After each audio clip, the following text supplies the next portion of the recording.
Boa noite a todos. Sejam bem-vindos a mais essa aula, aliás, a primeira aula do curso. Estou entendendo que é a primeira, não é isso? Então, é um momento, eu diria, histórico, não é? Estamos dando início a um projeto que eu acredito vai abençoar muito a vida de vocês, que é a preparação, discipulado e treinamento de líderes e de pessoas que desejam se desenvolver espiritualmente, intelectualmente na palavra de Deus. Abrindo essa série de estudos, nós teremos hoje a palestra sobre a interpretação da Bíblia. E o meu objetivo nessa palestra é falar a respeito da natureza da Bíblia, o que é a Bíblia, por que nós precisamos interpretá-la, e alguns pressupostos ou princípios, ideias que nós precisamos ter em mente para que possamos interpretá-la corretamente. E no final eu tenho algumas sugestões de livros para aqueles que desejam estudar mais esse assunto. Então esse é o nosso projeto, vamos ver se nós conseguimos cumpri-lo dentro do tempo que nós temos aqui. Nós vamos ter uma palavra de oração e em seguida vamos ao trabalho. Nosso Deus, te damos graças pela oportunidade de nos reunirmos como teus filhos para refletir a respeito da tua revelação, a Bíblia, e de que maneira, Senhor, nós devemos entendê-la. Ajuda-nos nas nossas limitações, para que no meio das dificuldades nós possamos nos aperceber da verdade revelada e nos apropriar dela pela fé, para que te sirvamos aqui nesse mundo de maneira agradável a ti. É o que nós te pedimos no nome de Jesus. Amém. Muito bem. A primeira coisa que nós precisamos abordar é exatamente essa questão. Por que é preciso interpretar a Bíblia? Ela não é a palavra de Deus? Ela não foi dada por um Deus inteligente, um Deus sábio, poderoso, que tinha como objetivo se fazer conhecido das suas criaturas? Não deveria então a leitura, a compreensão e a interpretação da Bíblia ser coisas naturais, fáceis? Bom, a história na verdade é outra, não é? A gente basta dar uma lida na história da interpretação da Bíblia, ou na própria história da igreja, e se verá que ao longo dos séculos determinados textos suscitaram diferentes interpretações, às vezes contraditórias, díspares, causando confusão e divisão e surgimento de denominações, de grupos, de linhas, de tendências dentro da própria igreja. Então há alguma coisa na Bíblia que não a torna assim tão evidente, ou tão simples, ou tão clara, podemos dizer, ao leitor ou marinheiro de primeira viagem. Daí a importância de nós aprendermos um pouco a respeito do que é a Bíblia e da necessidade que nós temos de interpretar. O que é que nós podemos interpretar? A palavra interpretar é a tradução de um verbo grego chamado hermeneu, que derivado do deus grego chamado Hermes. Na mitologia grega se acreditava que havia Zeus, que era o pai de todos os deuses, que morava num panteão, morava numa mansão celestial, cercado de outros deuses que eram seus filhos, e que quando Zeus queria falar, então ele mandava Hermes, o deus mensageiro, trazer a sua palavra para os moradores do mundo. E esse Hermes vinha e falava com uma sacerdotisa que havia na cidade de Delfos. E essa sacerdotisa interpretava para o povo a mensagem trazida pelo deus Hermes. Daí o verbo hermeneu, que significa interpretar ou entender a mensagem trazida pelos deuses, de onde vem a nossa palavra em português, interpretar. Então, interpretar é isso mesmo. Deus nos fala pela sua palavra, mas nós precisamos entender o que ele está dizendo. Daí a importância de nós é estudarmos esse assunto e encará-lo como sendo da maior importância para nós, porque todos nós queremos entender o que é que Deus nos fala através da sua revelação. Há duas coisas na Bíblia que tornam a interpretação natural, necessária. A primeira delas é o distanciamento entre a Bíblia e nós causado pela sua natureza humana. A Bíblia é um livro humano. Ela foi escrita por pessoas como você e eu. Ela foi escrita numa determinada cultura. Ela foi escrita em línguas humanas. Ela foi escrita para responder determinadas perguntas que seres humanos fizeram. Ela foi copiada e preservada por seres humanos. Então, em muitos sentidos, a Bíblia é um livro como qualquer outro livro. E ela está distante de nós, mais do que outros livros, primeiro, pelo aspecto temporal. O primeiro livro da Bíblia talvez tenha sido escrito há 4.000 anos, e o último há 2. Então, nós estamos diante de um livro muito antigo. Então, o distanciamento temporal faz com que seja necessário que a gente, ao ler a Bíblia, se lembre que está lendo um livro que tem 2.000 anos de idade. Não é a revista Veja, que saiu sábado, ou o jornal Estado de São Paulo, que saiu hoje, mas é um livro muito antigo. Além disso, tem o distanciamento contextual. A Bíblia foi produzida em culturas e contextos que não existem mais. Ela foi produzida basicamente no Antigo Oriente, em regiões habitadas por povos e por culturas que já desapareceram e foram substituídas por outras. E todo mundo sabe que quando alguém escreve alguma coisa, ele acaba refletindo a sua situação, o seu contexto, o pensamento da época, a visão de mundo da época. E isso está agora distante de nós, porque a cultura e o contexto em que a Bíblia foi produzida já são muito diferentes do Brasil moderno do século XXI. Além disso, em terceiro lugar, nós temos o distanciamento linguístico. A Bíblia foi escrita em hebraico, aramaico e grego. E em variações ou tipos desses idiomas que não se falam mais hoje. O hebraico moderno, o Yiddish, é diferente do hebraico bíblico. O hebraico que se fala em Israel não é necessariamente o hebraico que você encontra na Bíblia. Aramaico é uma língua praticamente morta. Dizem que tem algumas tribos perdidas lá pela Ásia que ainda lembram o que é essa língua. E o grego que se fala hoje é o grego demotike, que é diferente do grego koiné, em que a Bíblia foi escrita. Então, é um livro antigo, escrito numa cultura antiga, em línguas que são praticamente mortas e que exigem, por isso, tradução. É preciso que alguém estude essas línguas e que possa entender o seu significado e traduza para a linguagem em que nós somos nascidos, a linguagem que a nossa língua mãe. E por cima de tudo, para tornar a situação ainda mais complicada, todos os autores da Bíblia já morreram. Então veja como isso complica. Se o reverendo Sérgio, quando tivesse me convidado para estar aqui, ele tivesse dito, a aula será às 8, eu poderia pegar o telefone, ligar para ele e dizer, reverendo, 8 da manhã ou da noite? Não é isso? Mas eu não posso pegar o telefone, ligar para o apóstolo Paulo e perguntar para ele o que é que ele quis dizer a respeito do batismo pelos mortos.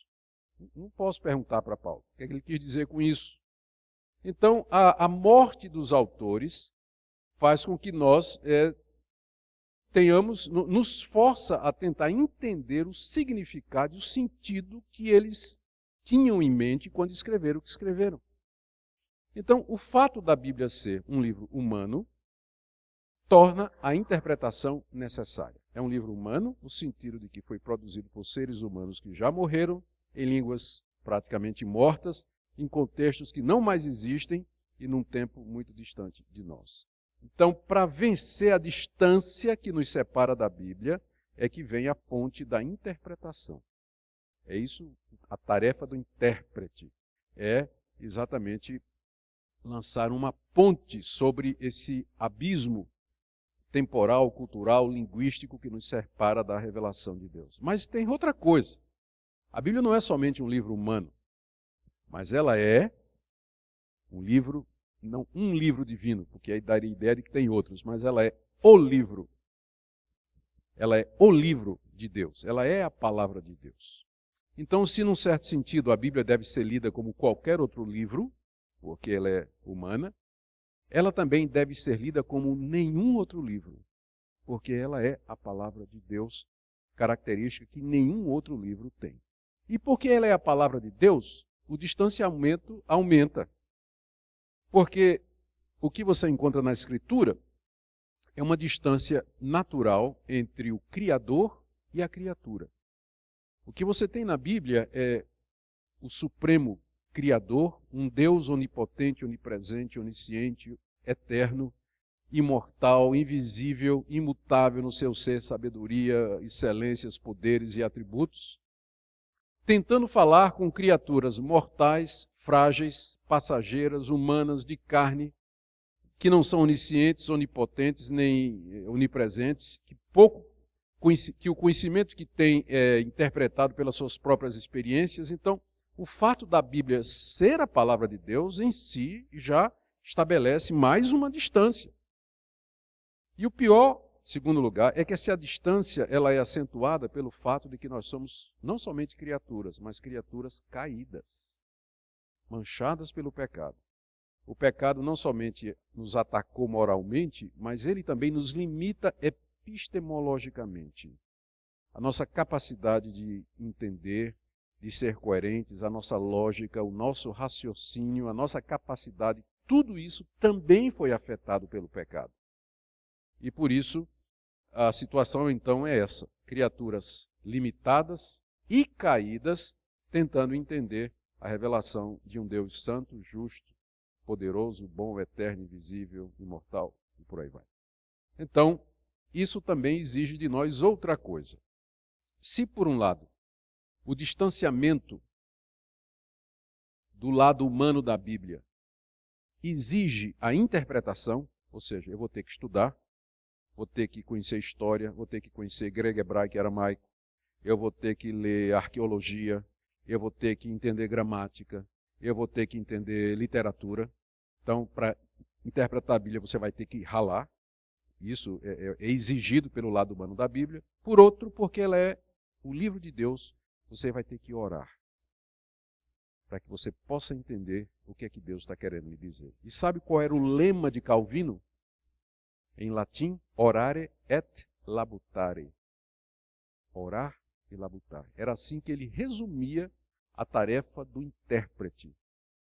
O intérprete, ele tem que orar, porque a Bíblia é um livro divino, ele tem que entrar em contato com o autor último da Bíblia e pedir orientação, e tem que labutar, ralar, não é? Uma expressão moderna, nos livros, para ele poder entender a voz de Deus através dos idiomas, do contexto da história em que a Bíblia nos foi escrita. Então, é por isso que a interpretação é necessária. Nós não podemos exagerar o distanciamento a ponto de dizer que somente estudiosos, exegetas e especialistas em grego, hebraico e aramaico são capazes de entender a Bíblia. Não. Deus de tal maneira misericordiosamente se revelou na Escritura que qualquer pessoa no uso ordinário dos meios comuns, ela pode, lendo a Bíblia, entender a sua mensagem principal. Certamente ela ficará limitada à medida que ela vai lendo e querendo interpretar e entender toda a Escritura. Ela terá muito mais chance se ela tiver esse conhecimento contextual. Não precisa ser de um perito, mas pelo menos um conhecimento geral a respeito da história da Bíblia, das culturas hebraica, grega, da história daquela época, enfim. Coisas que vão auxiliar, sem dúvida, na interpretação da Escritura. E também, por outro lado, não vamos pensar que, porque a Bíblia é um livro divino, que basta você orar e abrir a Bíblia e você vai entender tudo. O Espírito Santo não costuma ensinar grego por revelação. Se você quer aprender a Bíblia nas línguas originais, você vai ter que comprar uma gramática, fazer um curso de grego e vai ter que ralar. Você pode ser uma pessoa muito piedosa, mas você não vai aprender grego da noite por dia orando. Então, as duas coisas são necessárias para que nós possamos interpretar a Bíblia da maneira correta. Piedade, uma vida de comunhão com Deus, santificação, buscando a vontade de Deus, e, por outro lado, esforço e dedicação para tentar entender a revelação do nosso Deus. Outra coisa que eu preciso esclarecer aqui, continuando, é essa afirmação de que a Bíblia é verdadeira. Essa é uma característica dos cristãos históricos, ou os cristãos de linha reformada, como nós. Nós recebemos a Bíblia como a palavra de Deus, e porque Deus é o autor da Bíblia, ela é inerrante, ela é infalível, ela é verdadeira em tudo que ela afirma. Não tem erro na Bíblia. Mas ao dizer isso, eu preciso esclarecer algumas coisas. Quando a gente diz que não tem erro na Bíblia, nós não queremos, por exemplo, dizer que na transmissão das cópias da Bíblia, erros não se introduziram, porque se introduziram. Nós temos 5.000 manuscritos do Novo Testamento, mais ou menos hoje, e aparecendo mais, à medida que novas descobertas são feitas.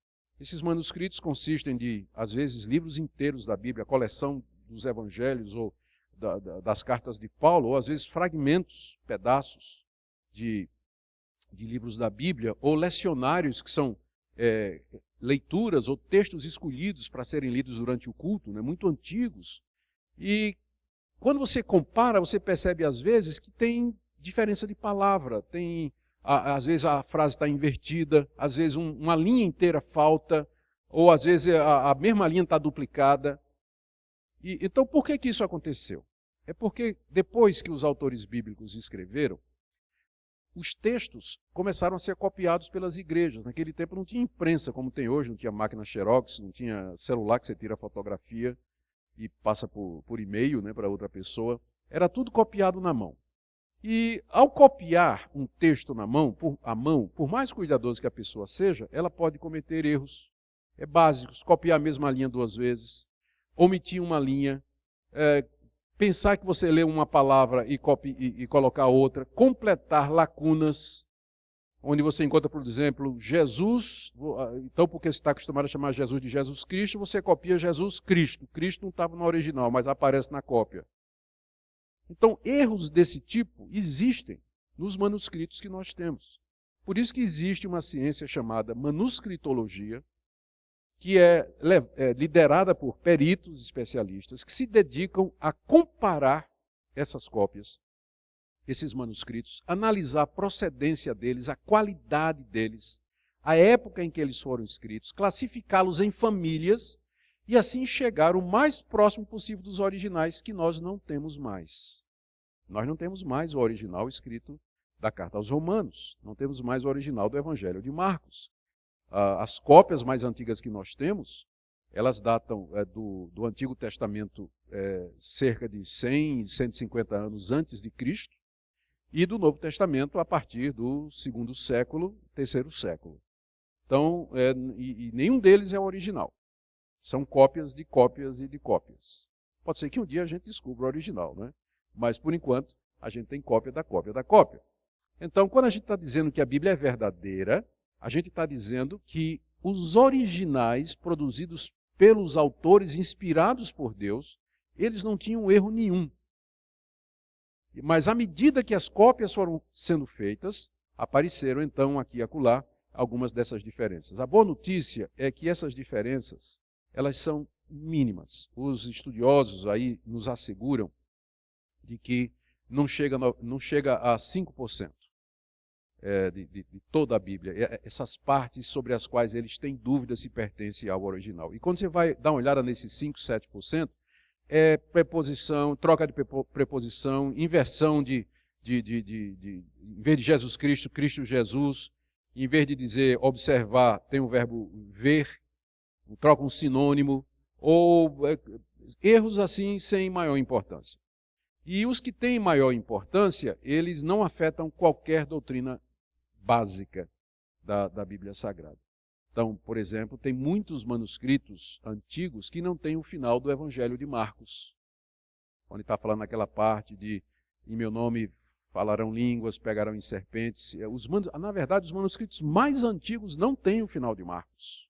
Marcos termina no capítulo 16, verso 8. Não tem, o 9 em diante não tem.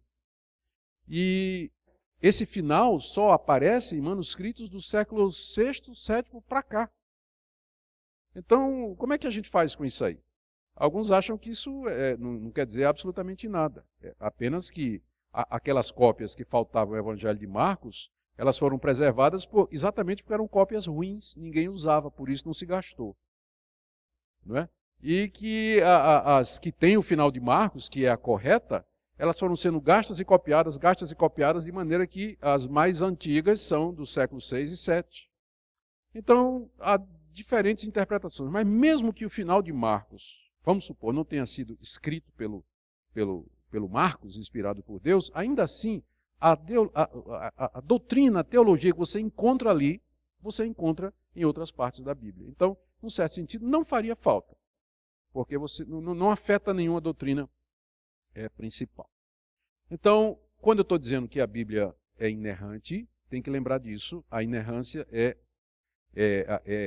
restrita aos autógrafos, aos originais. Mas, graças ao trabalho da crítica textual, a gente pode ter certeza quase que absoluta do original, mesmo que a gente não tenha as cópias. A segunda coisa que a gente precisa saber é que os autores bíblicos, embora inspirados por Deus, eles não receberam conhecimento pleno e onisciente acerca do mundo ao escreverem. Por exemplo, o autor Moisés, quando ele escreve lá em Levítico, a relação das aves impuras, ele coloca o morcego. Não comereis destas aves. Aí vem urubu, falcão, corvo, tal, e o morcego. Então, a gente sabe hoje que morcego não é uma ave.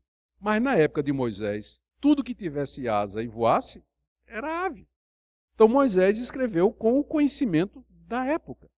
O Espírito Santo não deu a ele um conhecimento taxonômico de zoologia, né, que seria desenvolvido depois, né, uma classificação científica que viria depois. Então, quando os autores bíblicos, por exemplo, eles dizem assim, o sol se levanta no ocidente, percorre toda a extremidade do céu e se põe no oriente, eles estão dando a impressão de que eles pensam que a Terra está fixa e que o sol é que se move. Não é? E foi somente há alguns séculos atrás que nós descobrimos que é o contrário. Não é? Na verdade, não é a Terra que é fixa se o Sol se move em torno dela, mas o contrário. Mas na época de Moisés e dos autores bíblicos não havia esse conhecimento. E além do mais, eles estavam falando da perspectiva da observação, porque quem está na Terra, para quem está na Terra, quem se move é o Sol, né? Então a Bíblia ela não foi escrita na linguagem científica. Eu quero dizer isso porque, mesmo que os autores bíblicos eles foram inspirados por Deus e disseram toda a verdade, tudo que eles escreveram é verdade, todavia a linguagem deles é a linguagem da fenomenologia da época. Eles não receberam um conhecimento onisciente, eles não eram oniscientes para saberem todas as coisas. Por isso que é às vezes perigoso você tentar transformar a Bíblia num livro de ciências.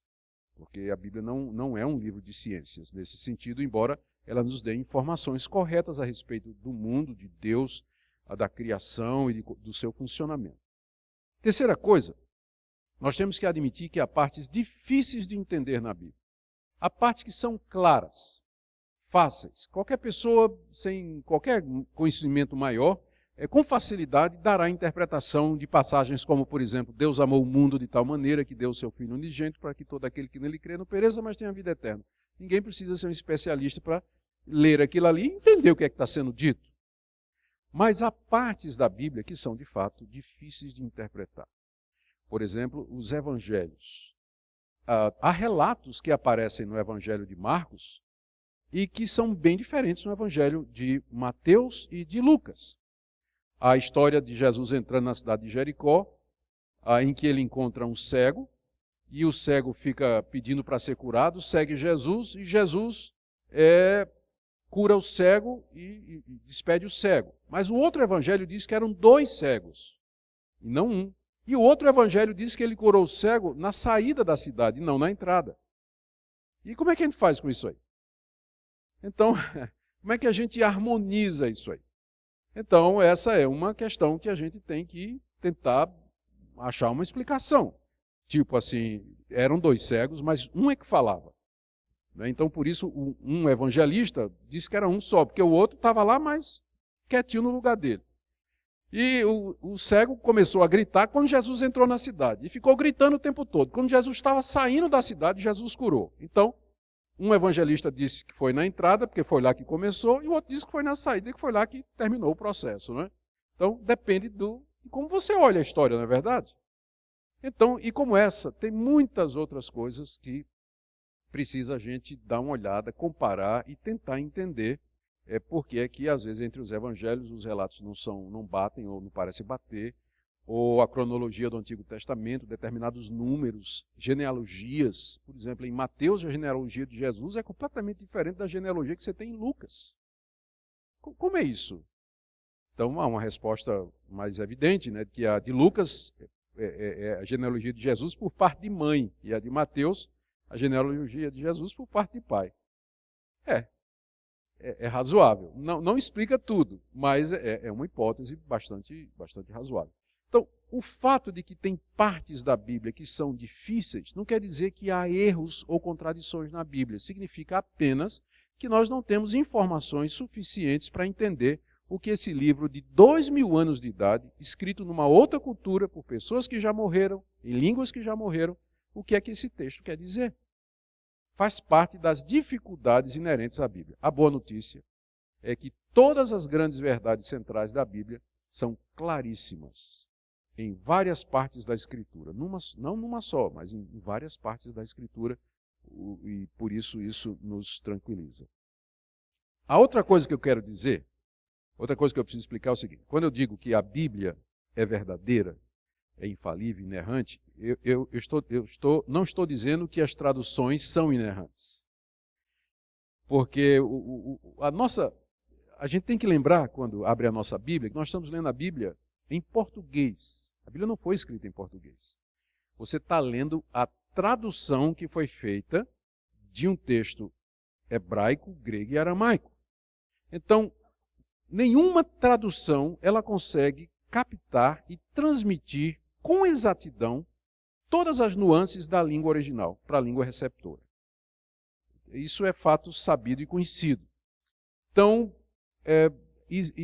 por isso, tem que lembrar desse aspecto. O que é que isso vai nos obrigar a fazer? Vai nos obrigar a estudar, não é? Vai nos obrigar a gente fazer comparações, pegar mais outras traduções, ver onde é que elas divergem e tentar entender por que elas são diferentes, para poder chegar. Eu vou falar mais sobre isso daqui a pouco. Mas eu quis dizer isso porque, às vezes, a gente olha para a Bíblia sem se aperceber da sua natureza e das dificuldades que estão envolvidas no processo de leitura e compreensão. E é por isso que tem tanta interpretação fajuta, né, da Bíblia, errada, né? Porque às vezes a pessoa se pega num ponto ou numa palavra, quando na verdade aquela palavra é apenas uma possível, é uma das várias que são possíveis como tradução de uma palavra no original, não é? E por aí vai. Mas eu não quero desanimar vocês, eu estou aqui exatamente para falar sobre a interpretação da Bíblia, né? Deixa eu falar um pouquinho aqui a respeito da obra do Espírito Santo na interpretação. Isso aqui é uma parte muito importante porque, como eu disse, nós estamos lidando com a revelação de Deus. E Deus nos deu o seu Espírito exatamente para que nós pudéssemos compreender a sua revelação. Nós dizemos que há 3 fases da obra do Espírito Santo no que respeita à feitura da Bíblia e a interpretação da mesma. Na primeira fase, que é a fase de revelação, Deus, pelo seu Espírito, se revelou aos autores bíblicos, sob a forma de sonhos, de visões, manifestações, teofanias, e de várias outras maneiras, como o autor de Hebreus nos diz. Deus outrora falou de muitas maneiras, muitas vezes aos nossos pais. O Espírito Santo, então, é através dele que Deus revelou às pessoas que ele escolheu a sua verdade. Por exemplo, um dia ele apareceu ao profeta Isaías. Ele se revelou ao profeta Isaías. Isaías teve uma visão em que Deus estava sentado no alto e sublime trono. O Espírito de Deus. O próprio o profeta Ezequiel, o tempo todo está dizendo: o Espírito de Deus me tomou e me levou para. O Espírito de Deus me tomou e me levou para. Então, na primeira fase, o Espírito Santo revelou aos autores da Bíblia a vontade de Deus de diversas maneiras. Na segunda, ele inspirou esses autores na hora que eles foram registrar as revelações.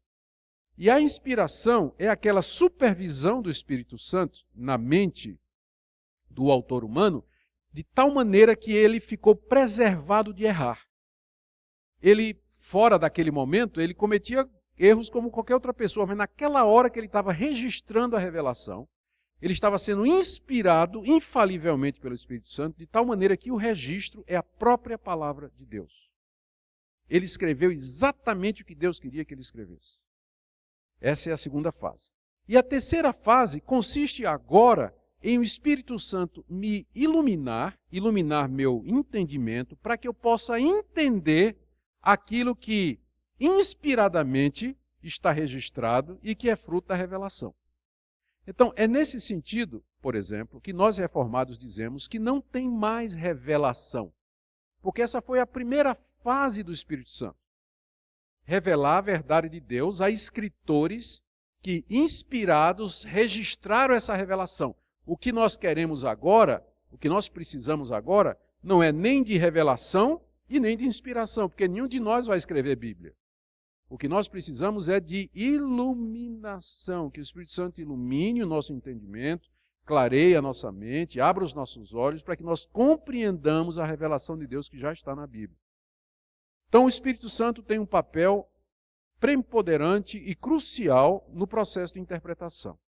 É preciso, embora muito de interpretação seja um processo mecânico, nada mais é do que a aplicação de regras, de gramática, de contexto, de lógica e tudo mais, todavia, porque a Bíblia é a palavra de Deus, é imprescindível que nós sejamos guiados nesse processo pelo Espírito Santo para chegarmos ao conhecimento salvador daquilo que a Bíblia nos diz. Eu quero fazer uma ressalva aqui. Eu não estou dizendo que se todos nós formos guiados pelo Espírito Santo, todos nós chegaremos às mesmas conclusões. A história da igreja está aí para provar que isso não é verdade. Você vai encontrar homens de Deus, como por exemplo John Wesley e George Whitefield, que eram homens de Deus, usados por Deus, ganharam almas para Cristo, eram homens piedosos, homens de oração, mas que divergiam profundamente quando chegava no ponto que era a questão da predestinação. Um não batia com o outro. Não conseguiam... não é? Então, o fato de que você vai ser guiado por Deus não quer dizer que você sempre vai ter a interpretação certa. Quer dizer que o Espírito Santo vai lhe levar àquela verdade salvadora. Os puritanos falavam a respeito disso, dizendo que a iluminação que o Espírito Santo nos dá é para uma compreensão salvadora da Bíblia. Deixa eu mostrar como isso funciona. Se eu pegar João 3,16 e der a um ateu e pedir que ele interprete, ele vai pegar e vai dizer assim, bom, aqui está dizendo, Deus amou o mundo. Bom, então, de acordo com esse texto, existe um Deus, eu não acredito nisso, mas existe um Deus, e esse Deus amou o mundo. O mundo aqui, pelo contexto, é as pessoas que moram no mundo. E diz aqui, de tal maneira que deu o seu filho. Bom, de acordo com esse texto, está dizendo que esse Deus tem um filho que é Jesus Cristo. Eu não acredito nisso, mas é isso que o texto está dizendo. Então, o ateu, ele vai entender o texto, gramaticalmente, literariamente. Mas no fim ele vai dizer, isso não tem nada para mim, eu não acredito nisso. A compreensão salvadora é que você não somente entendeu aquela mensagem, mas você diz assim, ele me amou e ele morreu por mim. Essa palavra é para mim, Deus está falando comigo. É isso que o Espírito Santo faz. Ele não vai lhe ensinar gramática, não vai lhe ensinar arqueologia nem história. Mas ele vai usar o que há de verdade no seu entendimento para guiar você a uma compreensão salvadora e levá-lo a Jesus. De qualquer forma, sob a liderança do Espírito, estudando, labutando, nós temos mais chance de chegar à compreensão correta do que é que esse livro maravilhoso nos quer dizer. Uma coisa que é muito importante na interpretação é você admitir que ninguém consegue fazer interpretação no vazio. Colocando de outra maneira, as nossas experiências, as nossas crenças, aquilo que nós somos, a nossa constituição, essas coisas funcionam como um óculos através do qual você enxerga a realidade. Todo mundo olha para a realidade com óculos. Não existe uma leitura nua, não há, como dizem, bruta facta, fatos brutos. Todos são interpretados. Então não existe uma leitura neutra de nada, nem na ciência. Os cientistas não são neutros como eles querem às vezes parecer. Porque um cientista é uma pessoa que tem crenças, tem pressupostos, tem ideologias, e estas coisas influenciam na leitura e na interpretação. Na verdade, se eu estiver usando um óculos amarelo, com lente amarela, eu vou ver tudo amarelo. Se eu estiver usando um com lente rosa, eu vou ver tudo rosa. Então, as lentes, elas influenciam o enxergar da realidade. Então, eu estou usando essa metáfora para dizer que na interpretação, aquilo que você acredita vai fazer a diferença. E essa é a razão pela qual há tantas diferentes interpretações. Não é que o texto seja difícil às vezes, mas é por causa dos pressupostos, das crenças e das convicções das pessoas, que fazem com que elas leiam de uma maneira diferente. A igreja chamada reformada, ou que nós nos consideramos como, na verdade, aquela linha que vem desde a época de... É muita pretensão, mas todo mundo pretende isso, então a gente também, né? Então nós entendemos que nós estamos... Esse tipo de coisa que eu vou dizer agora, ela vem sendo feita desde a época de Jesus. O verdadeiro cristianismo, ele tem alguns pressupostos, algumas convicções que formam as lentes pelas quais nós enxergamos o mundo e a própria Bíblia. Primeiro, que Deus existe. Existe um Deus. Por que isso é importante para você entender a Bíblia? Porque se você achar que Deus não existe, a Bíblia é um livro humano como outro qualquer. Ele é um livro de religião escrito por pessoas movidas pelo espírito religioso, mas não tem nada de sobrenatural. Portanto, ele não é autoritativo. Ele não pode ter autoridade sobre mim. O meu pensamento e minha ideia é igual à da Bíblia, se não existe um Deus. Ou se existe um Deus, mas esse Deus é um Deus que está distante, ele não se envolve com a raça humana. É a mesma coisa. Esse livro, então, não pode ser resultado da intervenção dele. A Bíblia é apenas o registro da fé dos israelitas e da fé dos primeiros discípulos de Jesus, mas não é a palavra de Deus. Então, o primeiro pressuposto básico para você interpretar a Bíblia é você crer que existe um Deus e que esse Deus fala. Esse Deus se revela. Esse Deus se comunica. Então, essa é a primeira coisa. Pode parecer muito básico, mas é extremamente importante. Segundo pressuposto importante é que esse Deus que existe, que se comunica, fez isso na história, não de uma vez só, mas progressivamente, passo a passo, cada vez mais. E a cada vez que ele falava, ele aumentava, ampliava e acrescentava uma nova verdade, ou um pouco mais da verdade, sobre aquilo que ele já tinha dito antes. Então a Bíblia vem num crescendo, começando lá no livro de Gênesis até chegar em Apocalipse. Há um progresso aí. Deus vai se revelando. No Antigo Testamento ele falou em parábolas, em figuras e tipos. Depois chegou o tempo certo, veio Jesus, que mandou os apóstolos que receberam o Espírito Santo e que também entenderam determinadas coisas, e escreveram até que João olha e vê a cidade santa. Terminando. Então há um progresso na revelação. Por que isso é importante? É importante para a gente lembrar que você não pode pegar só uma passagem isolada. Você tem que lembrar que aquela passagem ela está ligada ao que vem antes, ela está em cima do que vem antes e ela aponta para o que vem depois. Então, a importância de você estudar o contexto e de você interpretar e de você não formar uma doutrina ou uma convicção em cima de textos isolados, mas verificar o progresso daquele tema na Bíblia toda. Como é que Deus falou sobre isso? Vamos supor, por exemplo, que você só vai ficar com o Antigo Testamento. Você vai ficar convencido de que um homem pode ter quantas mulheres quiser. Porque os grandes heróis da Bíblia no Antigo Testamento tinham 2, 3. Salomão tinha trocentas mulheres, né? Então, se você pegar só o Antigo Testamento, você vai pensar que aquele é o modelo de Deus para o casamento. Não. Deus foi revelando aos poucos a vontade dele para essa instituição tão importante para a raça humana. E você, quando lê o Antigo, à luz do Novo, você percebe que o plano de Deus sempre foi, no começo, um homem e uma mulher. Até que a morte os separe. Então, mas você precisa ler tudo. Se você ficar só com o Antigo Testamento, você não vai comer carne de porco, não vai comer sangue, você vai queimar as bruxas, você vai apedrejar seu filho teimoso, e, enfim, um monte de outras coisas. Então, mas o Antigo Testamento é apenas o começo, há uma continuidade, há um esclarecimento. Então, a revelação é progressiva. Isso significa que você tem que estudar a Bíblia toda. Você não pode ser... Deus deu 66 livros. Ele não deu um só, não. Deu 66. Então, e numa ordem, não é? Então, é importante que você lembre disso. Uma outra coisa que eu já antecipei quando falei da existência de Deus, é que esse livro é a questão da inspiração e da autoridade da Bíblia. Você tem que... Isso vai fazer toda a diferença. Vamos voltar àquela questão do problema dos evangelhos. Se você acredita que a Bíblia é inspirada por Deus, portanto infalível e inerrante, você nunca vai aceitar uma solução que diga assim: Mateus está certo e Marcos está errado. Qual é o problema? Né? Um está certo e outro está errado. É por isso que são diferentes. Mas você não pode aceitar isso. Por quê? Porque você acredita que a Bíblia é a palavra de Deus. Ela não pode errar. Porque se ela errar aqui, quem me garante que ela não errou em 3,16? João 3,16.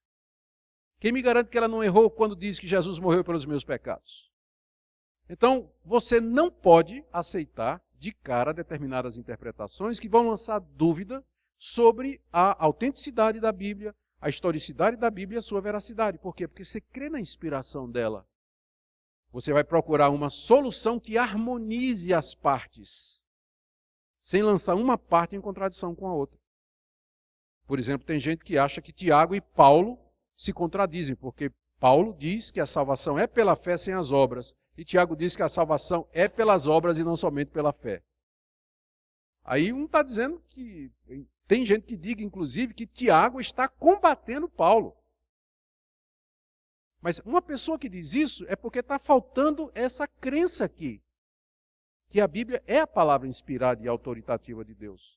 Porque se você crê que de fato é, Paulo e Tiago não podem estar em contradição. Eles estão falando de duas coisas diferentes.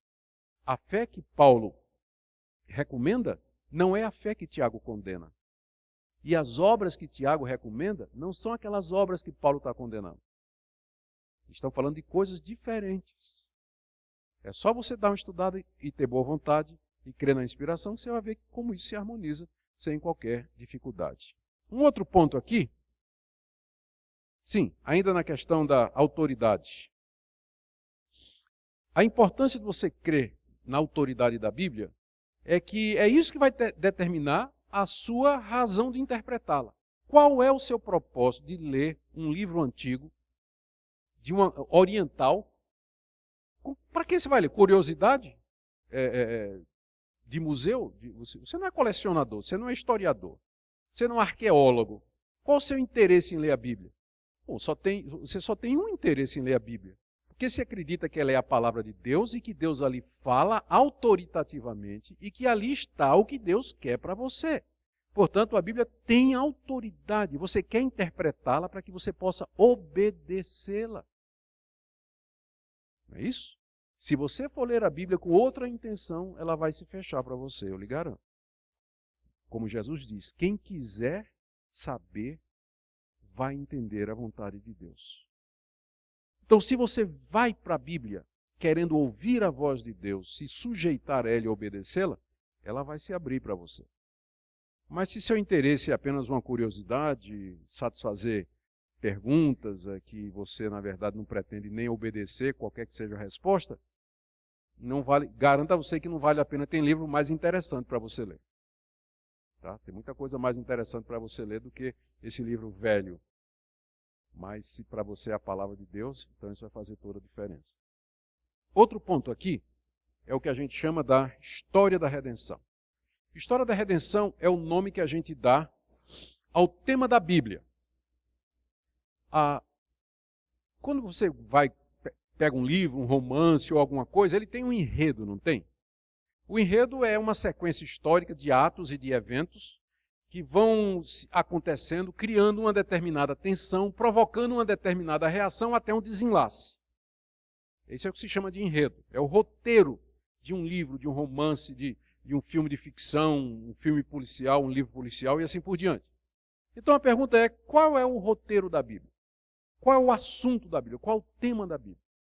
E a resposta é essa. A Bíblia é o registro dos atos salvadores de Deus na história. É isso que é a Bíblia. Ela documenta, ela historia os atos desse Deus eterno realizados na história no seu propósito de salvar pecadores e ter um povo para si.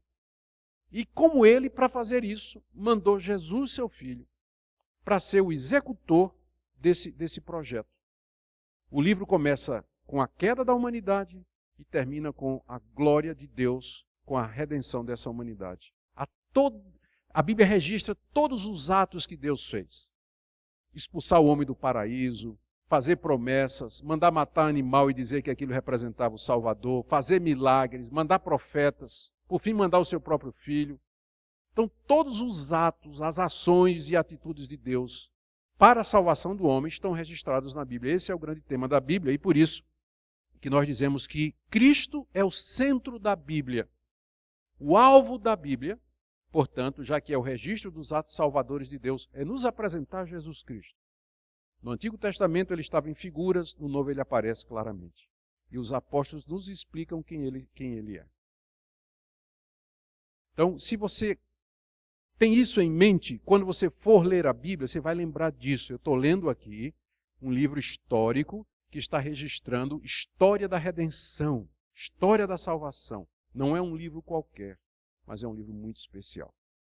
Isso vai fazer toda a diferença na hora de você interpretar. E por último, aqui, um outro ponto que eu queria deixar para você, é que o cânon é o número de livros da Bíblia. Ele está fechado. Isso é importante.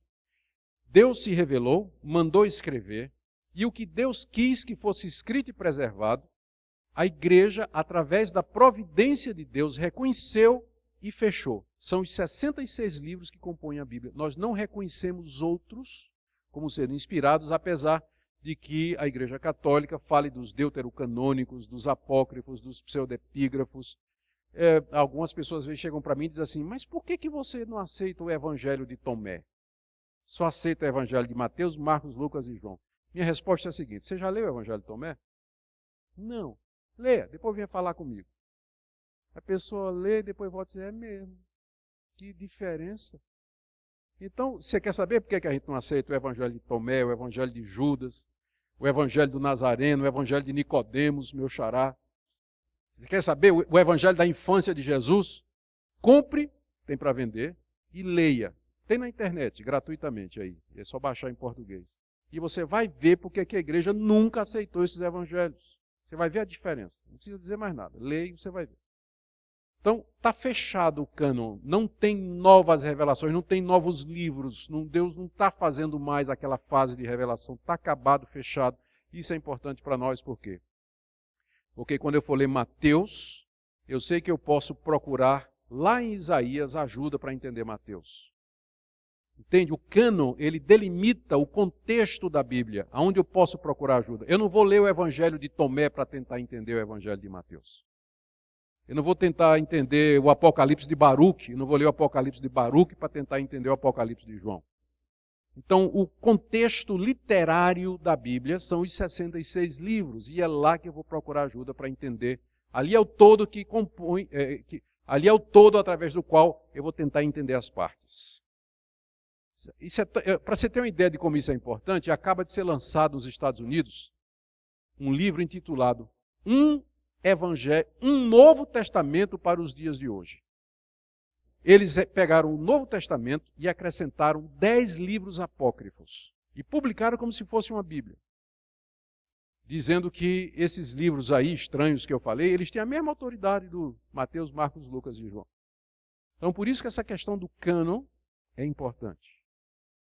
Né? Por isso que eu não vou procurar ajuda em Macabeus, para poder entender o livro de Atos. Bom, a delimitação do cânon é muito importante. Uma outra coisa aqui. Deixa eu falar aqui, deixa eu meter medo aqui um pouquinho sobre a questão das línguas originais. As línguas, eu não estou dizendo a heresia, né, a bobagem, de que somente quem lê grego, hebraico e aramaico é que pode entender a Bíblia corretamente. Não. Mas eu quero, pelo menos, mostrar a vocês a importância disso. Uma vez eu fui receber, me pediram para receber no aeroporto um pregador americano muito famoso, que era conhecido porque ele fazia pouco dos estudos acadêmicos, não gostava de seminário, de teologia, era um grande plantador de igreja, um grande evangelista. E caiu que eu tive que apanhá-lo no aeroporto, ele veio visitar o Brasil, a convite da igreja presbiteriana, e eu fui buscá-lo no aeroporto. Já faleceu essa pessoa, inclusive. E então, entramos no carro e tudo, ele começou a conversar e começou a perguntar o que é que eu fazia. Eu disse, não, eu sou professor de teologia. Você é professor de teologia? Sou. Você ensina o quê? Eu digo, interpretação bíblica, Novo Testamento. Ele disse, eu acho isso uma perda de tempo. Nós podíamos estar ganhando alma e podíamos estar aí evangelizando o mundo e fica aí esses estudiosos estudando essas coisas e tudo mais. Eu perguntei, a sua Bíblia é em que língua? Ele disse, em inglês. E eu disse, o senhor lê grego? Ele disse, não. O senhor lê hebraico? Eu disse, não. O senhor lê aramaico? Não. Então o senhor está cuspindo no prato que o senhor come. Porque para o senhor ler inglês, alguém teve que ralar para aprender grego, hebraico e aramaico e traduzir para o senhor hoje poder evangelizar. Não precisa dizer que a conversa acabou ali no carro, né? Ele ficou lá fechado. Não. Deus não chama todo mundo para fazer isso.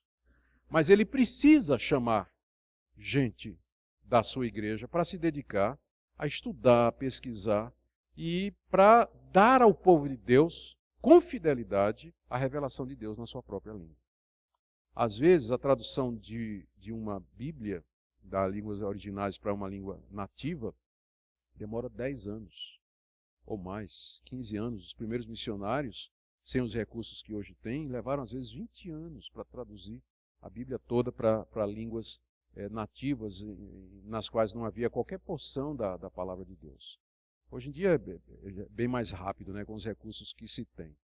Mas não podemos desprezar a importância das línguas originais. Deixe-me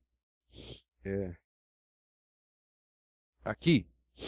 Eu diria a você o seguinte, você diz assim, mas pastor, eu não conheço o grego e hebraico. Não.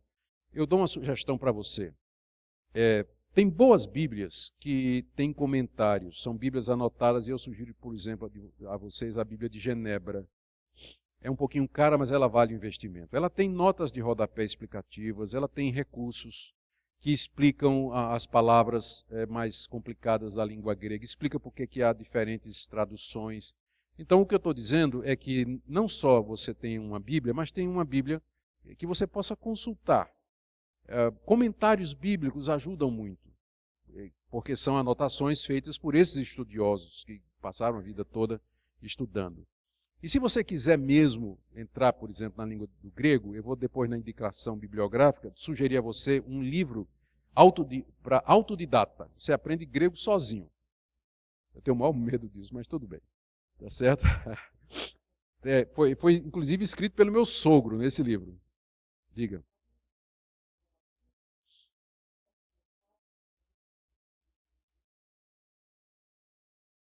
Olha, tá vendo? Já está vendendo Bíblia de Genebra aqui. Tá? 40% de desconto, é só falar com ela depois. Se tiver uma grande quantidade, né? Grande quantidade é o quê? 3, 4? De 5 para cima. Se vier outra coisa junto, ganha os 40 também. Então, tá ficando boa a coisa, tá? Eu vou dar depois aqui uma bibliografia e, de repente, né, quem tiver interesse, ela consegue um bom desconto. Mas as línguas originais, elas são, de fato, elas fazem alguma diferença para nós. Deixa eu só dar um exemplo para vocês que me ocorreu agora. Uma vez eu vi um sermão de um pastor muito famoso, em cima daquela passagem em que Paulo está pregando, eu acho que é o rei Agripa, e que o rei Agripa diz assim, estás louco, Paulo? Não, ele diz assim, Paulo, por pouco me convences a me tornar cristão. É Agripa, não é isso?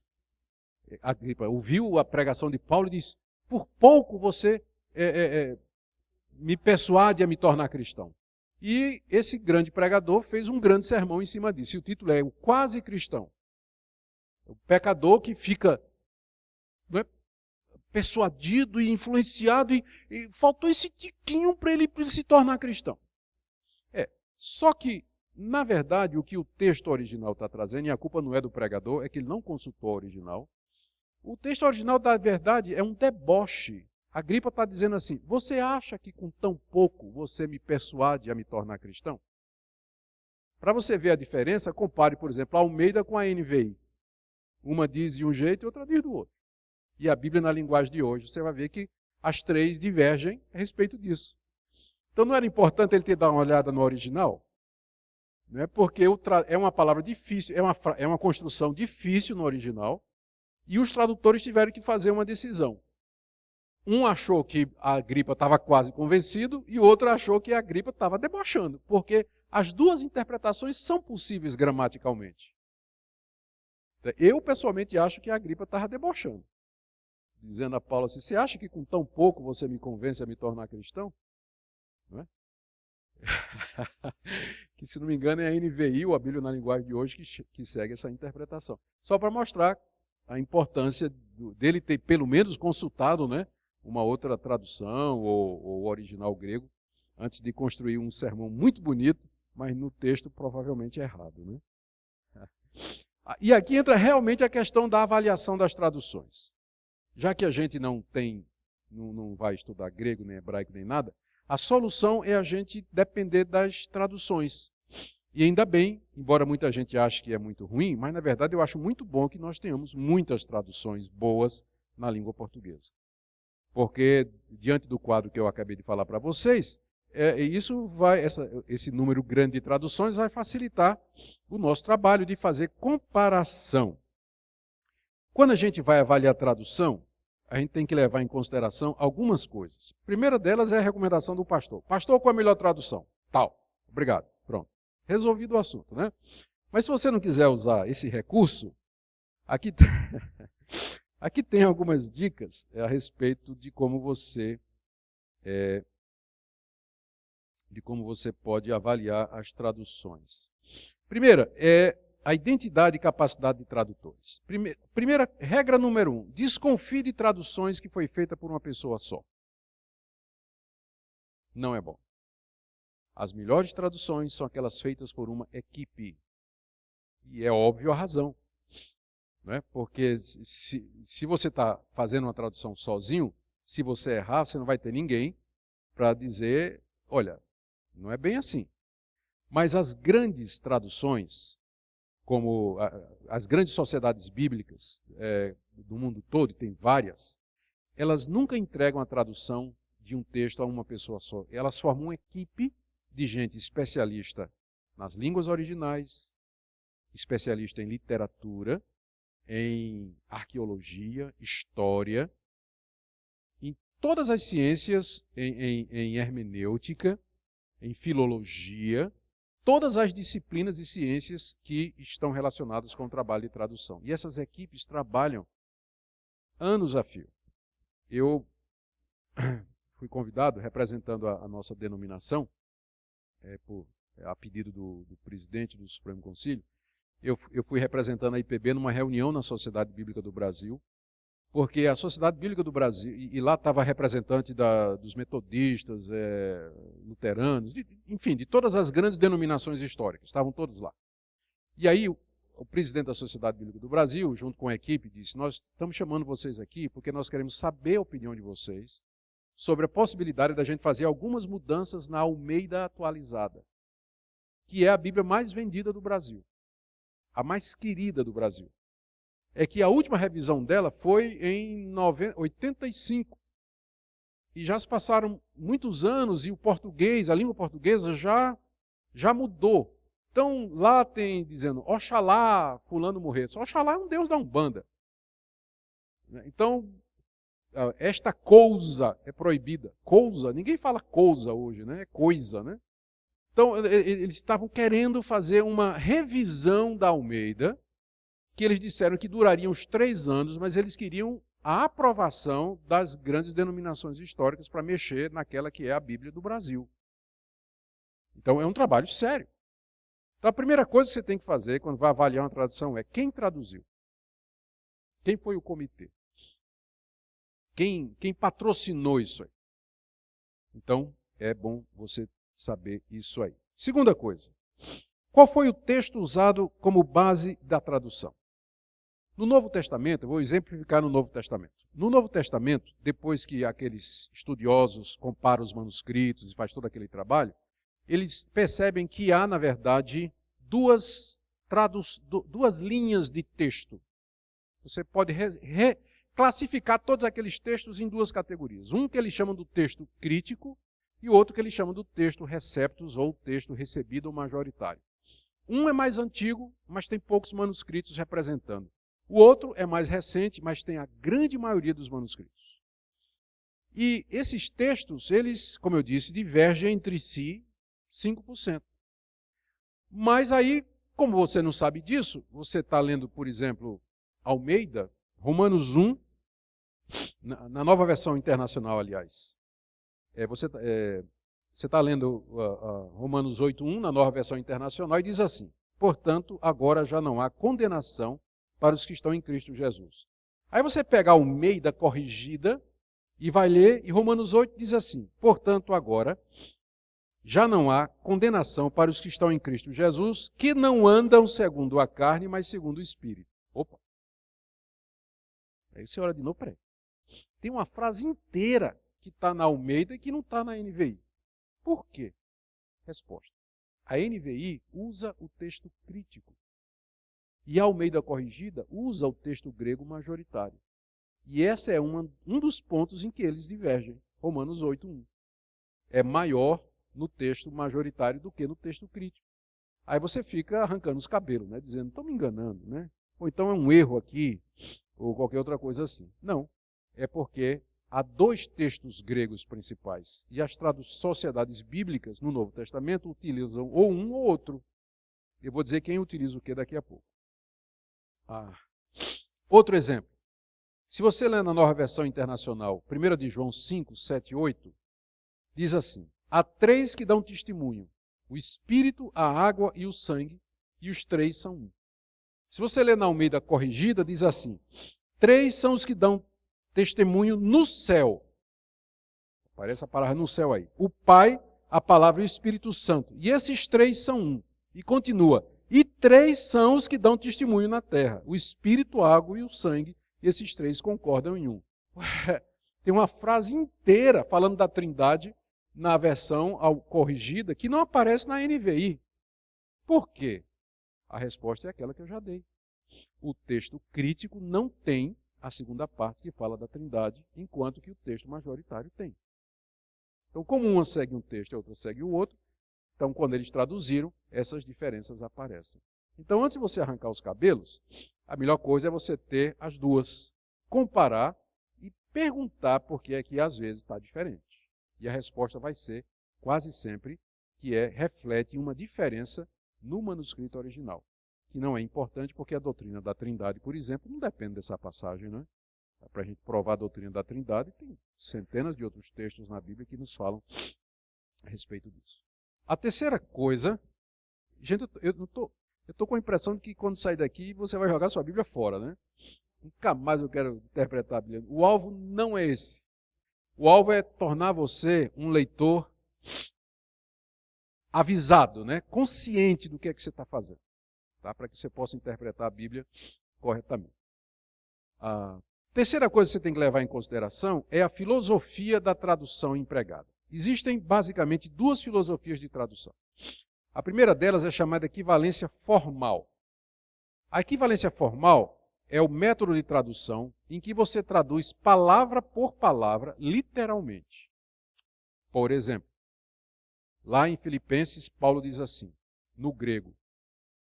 Uma tradução formal do grego diz assim: amai-vos uns aos outros com entranhas de afeição. A palavra entranhas é a palavra grega splagna, que significa tripa. Então, Paulo está dizendo, literalmente, Vocês amem-se com aquelas emoções que vêm das tripas. Então, uma tradução formal, como por exemplo a Almeida Revista e Corrigida e a Trinitariana, diz isso: amai-vos com entranháveis, de entranha, com entranháveis afetos. Mas se você pensa assim, mas o que é entranhável? Por que é entranhável afeto? Bem, é porque naquela época os gregos pensavam que as emoções estavam nas tripas. E é lógico, porque qual é a primeira parte afetada quando você tem medo? É a tripa, né? Rapaz, deu um frio na barriga. Até hoje a gente diz isso. Né? Então, mas a mentalidade moderna diz que os sentimentos estão no coração. Por isso que a NVI traduz assim: amai-vos de coração. É uma equivalência dinâmica. Ela fez a pergunta: qual é o equivalente em português àquilo que foi dito em grego? Em vez de traduzir palavra por palavra, ela traduz conceito por conceito. Então, às vezes, a pessoa pergunta, diz assim: a melhor tradução é a literal. Não. Lá no Salmo, Davi diz assim: eu louvo a Deus porque ele ungiu o meu chifre. Está lá. Por quê? Porque a palavra para poder em hebraico é a palavra chifre, por causa da alusão ao boi, que é um animal poderoso. Só que aí você vai encontrar, as traduções mais antigas falam disso aí, o chifre do poder, que as versões que usam a equivalência dinâmica traduziram: eu louvo a Deus porque ele me dá forças. Porque é isso que Davi quis dizer. Então, tem dois tipos de tradução. Então, quem é que usa a tradução mais literal? A Almeida Corrigida, a Trinitariana, parece, se não me engano, a Almeida Fiel. Eles seguem mais assim a linha, querer seguir mais próximo do original, o que nem sempre é bom. E a Bíblia na linguagem de hoje, por exemplo, ela já abusa da equivalência dinâmica, porque ela é quase que uma paráfrase, ela reescreve a Bíblia toda, e nesse sentido vai também a mensagem, se não me engano, do Eugene Peterson, que é tão popular por aí, né? É a tradução de um homem só, usando a equivalência dinâmica. Então, se alguém me pergunta, recomenda? Eu disse, não recomendo. Você pode ter assim para consulta, mas não como a sua Bíblia de leitura, de meditação e de estudo, porque não está qualificada para isso. Né? Então, não sei quem de vocês aí o escândalo que causou na internet, a chamada Bíblia Freestyle, de um tal de Ariovaldo Júnior, que pegou a Bíblia traduzindo, Jesus dizendo assim: ó, cara, qual é a tua, mano? Para com isso, bicho. Traduzindo assim a Bíblia, né? Foi uma maior confusão na internet, gente a favor, gente contra, né? Mas se você usar essa regra que eu estou dizendo aqui, quem é que traduziu? E qual foi o texto que ele usou? Para dizer a verdade, ele nem traduziu do grego, né? Ele pegou em português e adaptou. Não é nem uma tradução aquilo ali. Aquilo eu não sei nem o que é. Não vou dizer o que é que eu penso, não.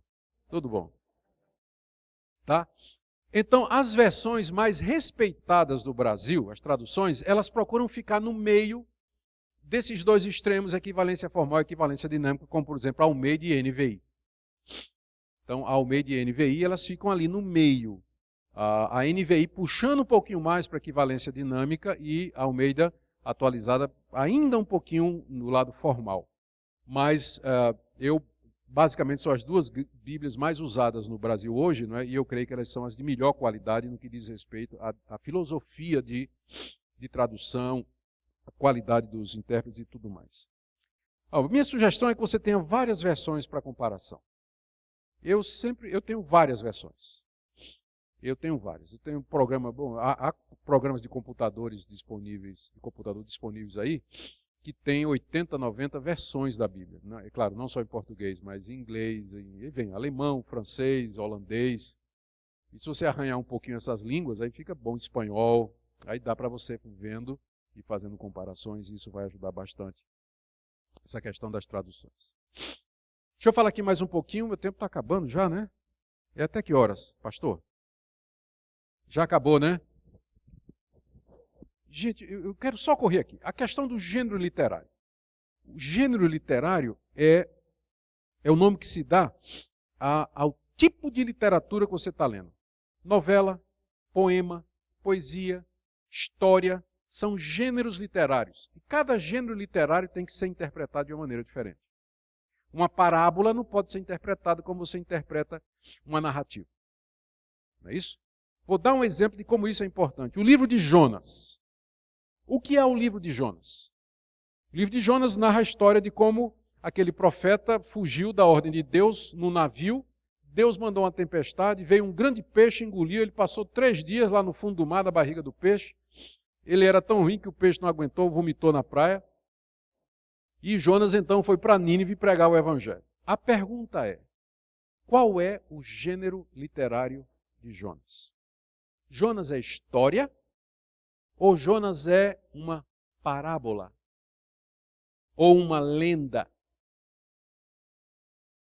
O que é aquilo ali?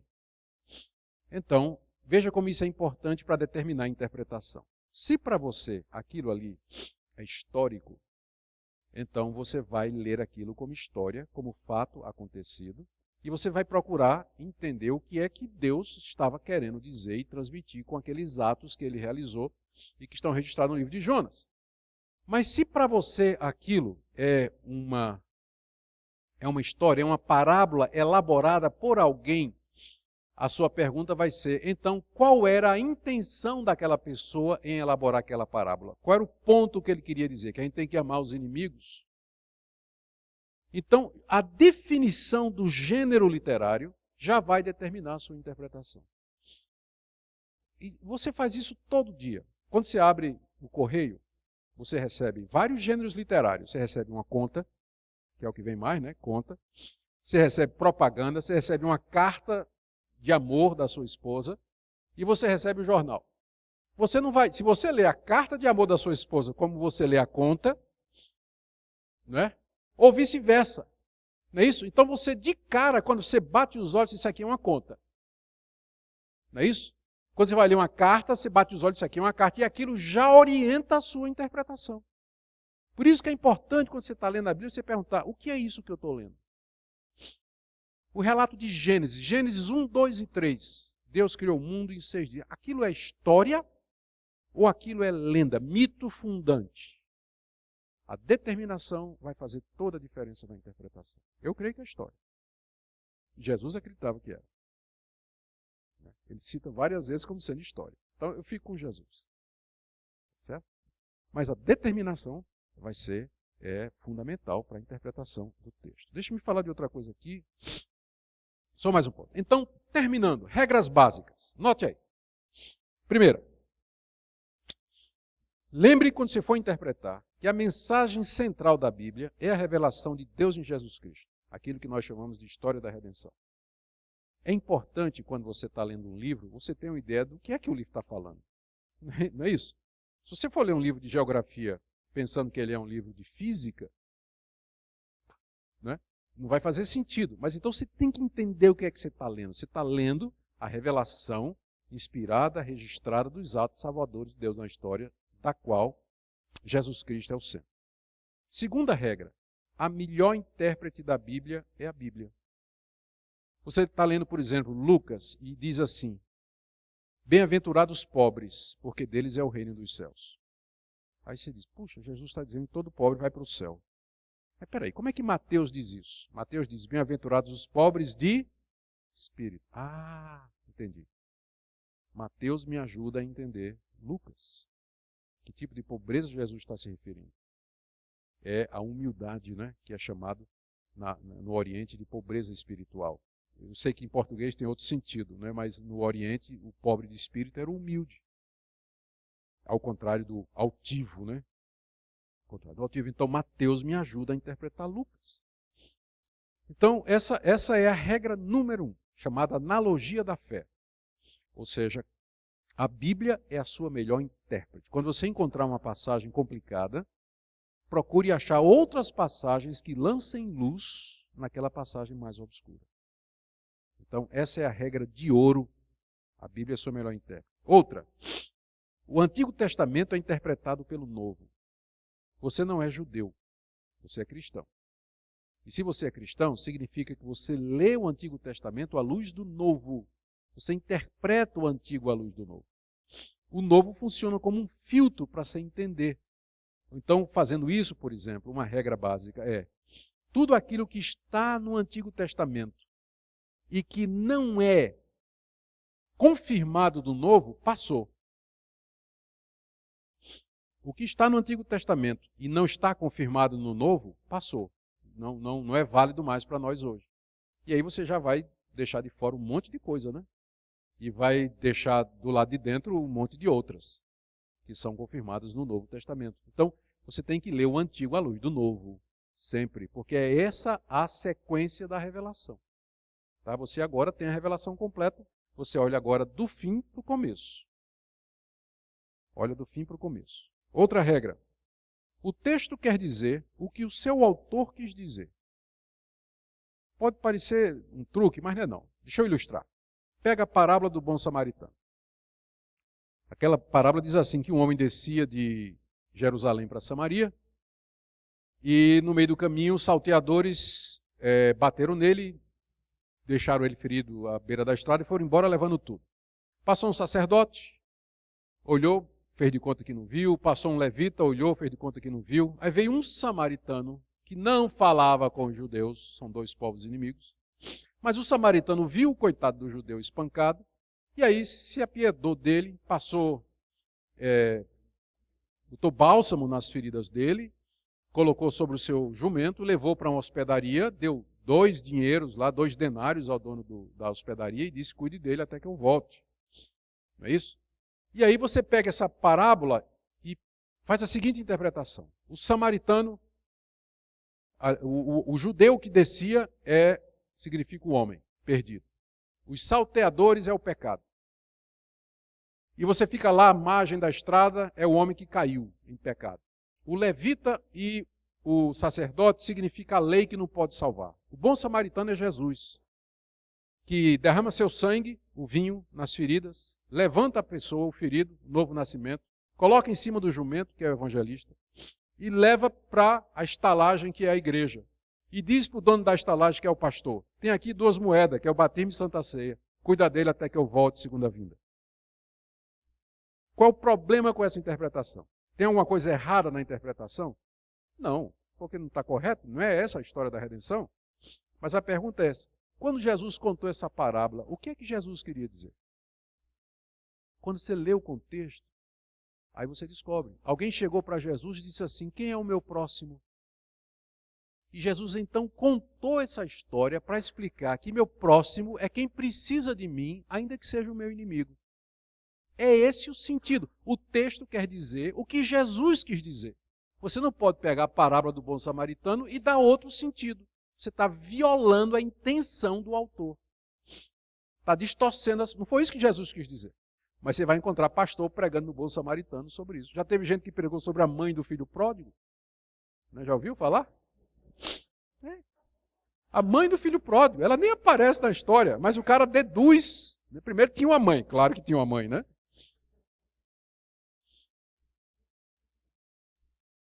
Então, o texto quer dizer o que o autor quer dizer. Sua primeira pergunta, quando você está interpretando a Bíblia, é o seguinte: o que é que Jesus quis dizer? O que é que Paulo quis dizer? Você não pode dar interpretações diferentes diferente da intenção do autor do texto, porque você mesmo não gostaria se alguém fizesse isso com uma coisa que você escrevesse, não é verdade? Você às vezes coloca uma coisa na internet, no Facebook, no Twitter, e alguém distorce as suas palavras. Você fica brabo, não fica? Epa, não foi isso que eu estou dizendo, não. Como é que você acha que Deus se sente quando você faz a mesma coisa com a Bíblia, né? Então, o texto quer dizer o que o autor quis dizer. E para você saber o que o autor quis dizer, você tem que ler, você tem que estudar, perceber pelo contexto, a sequência do pensamento, ligar as coisas e você vai saber o que é que ele quis dizer. E aqui isso me leva ao segundo ponto. O sentido natural deve ser preferido ao figurado. As pessoas têm uma tendência muito grande de interpretar a Bíblia figuradamente, espiritualmente, fazer alegorias, quando às vezes o sentido é simples. O sentido é aquilo, o sentido óbvio. Não tem nada além do texto que não esteja contido nas palavras. O sentido está contido nas palavras. Não existe uma verdade por trás do texto, um sentido oculto que só os eruditos e os capazes poderiam descobrir.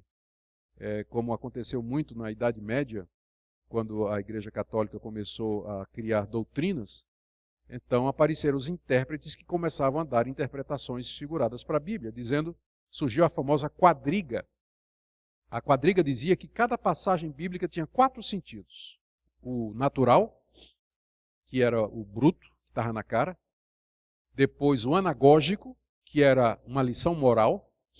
Depois o cristológico, que apontava para Cristo. E o espiritual, que era o que tinha a ver com a minha salvação. Então, por exemplo, quando encontrava a palavra Jerusalém, Jerusalém significava, primeiro, a capital de Israel, segundo, a igreja que está no céu, terceiro, o meu lar celestial quando eu morrer, e quarto, significa a maneira que eu devo andar nesse mundo.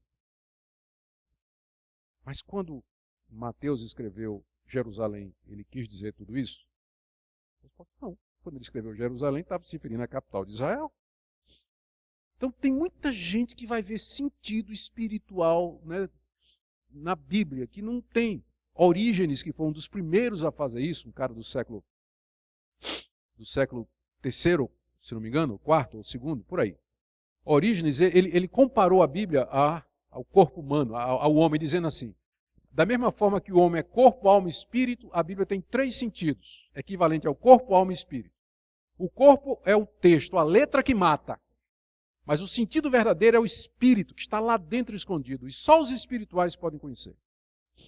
A Bíblia é um livro fechado que só os espirituais podem conhecer. Você às vezes vê, o pastor prega, né, uma mensagem, e chega lá na saída a ovelhinha. Pastor, que coisa maravilhosa, eu nunca vi isso na Bíblia. Não viu porque não está lá, né? O pastor foi buscar não sei onde, aquilo ali, não está lá. Então, já me aconteceu de alguém me dizer isso, pastor, eu nunca vi isso na Bíblia. Eu sei. Então, prefira o sentido natural. O sentido primário é o sentido natural, lógico, óbvio, literal do texto. Quando o sentido literal for impossível, então a segunda opção é o espiritual. Por exemplo, Jesus disse, eu sou a porta. Se você interpretar literalmente, não faz sentido. Jesus não é uma porta de madeira. Logo, segue-se que Jesus está usando uma metáfora. O sentido é figurado. Então, a primeira tentativa sempre é sentido literal. Se não funcionar, se for absurdo, então é provável que você está diante de uma símile, de uma metáfora, de uma parábola, e aí você vai procurar pelo contexto para saber qual é o sentido que melhor cabe aí. Bom, cada texto, outra regra, olha, cada texto tem apenas um sentido, mas muitas aplicações. Cada texto tem só um sentido, não adianta procurar muito sentido, ele só tem um que é aquele pretendido pelo autor, mas ele pode ter muitas aplicações. Salmo 23, o Senhor é meu pastor, nada me faltará. Qual o sentido disso aí? É um sentido só, que Deus cuida de mim como um pastor cuida das ovelhas, ponto. Mas esse texto pode ser aplicado quando eu estou doente, quando eu estou desempregado, quando eu estou numa crise, quando eu estou me sentindo sozinho. Ele tem muitas aplicações, mas são derivações ou extensões do sentido, o único sentido do texto. É porque as pessoas acham que a Bíblia tem muitas... Não vê o pessoal dizendo isso? Não, a Bíblia tem muitas interpretações, você pode interpretar de qualquer maneira. Espera aí, como interpretar de qualquer maneira? Você queria que alguém fizesse isso com o seu contrato de trabalho, lá na sua empresa? Seu chefe dissesse, tem muitas interpretações, vou diminuir o teu salário. Você queria? Mas por que? Não quer, né? Mas quando chega na Bíblia, né, cada um quer interpretado de qualquer jeito. É por isso que tem essa confusão aí. Porque tem algumas regrinhas simples, né, que eu estou dizendo aqui, que nos ajudam. E por fim, gente, todo texto deve ser entendido à luz de seu contexto. O contexto é o que vem antes e o que vem depois. Tem um contexto imediato, que são os versículos que estão antes e depois. Tem um contexto mais remoto, que é o capítulo todo, e às vezes o livro todo. A melhor coisa é você estudar livros inteiros da Bíblia. Estude livros inteiros. Lembra aquelas caixinhas de promessa? Vocês lembram daquela caixinha de promessa? Misericórdia. Eu me lembro da caixinha de promessa. Uma caixinha bonitinha, cheia de versículos assim, aqueles cartõezinhos. E o crente de manhã, todo dia, ele puxava um versículo, né? Até ajudava, né? Mas tudo bem. Mas o problema é que aqueles versículos, eles foram tirados do contexto. E eu me lembro da história de alguém que puxou um versículo que estava assim: um ao outro ajudou e ao seu companheiro disse, esforça-te. E virou até lema de campanha da SAF, eu me lembro. Né? É um texto de Isaías. Só que quando você vai ler o contexto, é um idólatra dizendo para o outro, vamos fazer um ídolo. Um idólatra ao outro ajudou e ao seu companheiro disse, esforça-te, queimemos a madeira, cortemos bem, façamos um ídolo, façamos um Deus. Era só ler o contexto, você vai ver que ali não dá para você usar como lema da SAF. Ou de qualquer outra coisa da igreja. Ali é um idólatra dizendo para o outro. Para fazer um Deus. Pela risada eu estou vendo que alguém usou já, né? Então, o contexto é importante. Você lê o texto em porções grandes. Gente, eu termino aqui com indicações bibliográficas. Tá? Olha aí, ó. Um livro bom para quem quiser começar a estudar o Antigo Testamento. Na verdade, são dois. O livro de Arnold, Descobrindo o Antigo Testamento, e de Lassor, Hubbard e Bush. Não é o Bush dos Estados Unidos, não, tá? Introdução ao Antigo Testamento. Ambos são livros muito bons, fáceis de ler, são introduções introdutórias ao Antigo Testamento. Se você quiser o novo, o clássico, muito bom, completo, de gente crente, boa, firme e capaz, é Introdução ao Novo Testamento, de D.A. Carson, Douglas Moo e Leon Morris. 3 estudiosos muito crentes e muito capazes também. Geografia e Arqueologia da Bíblia. Recomendo 2 livros. O primeiro, eu acho que é o melhor, o Panorama do Novo Testamento, do Gundry, e o melhor no Antigo é esse livro de Hill, Panorama do Antigo Testamento.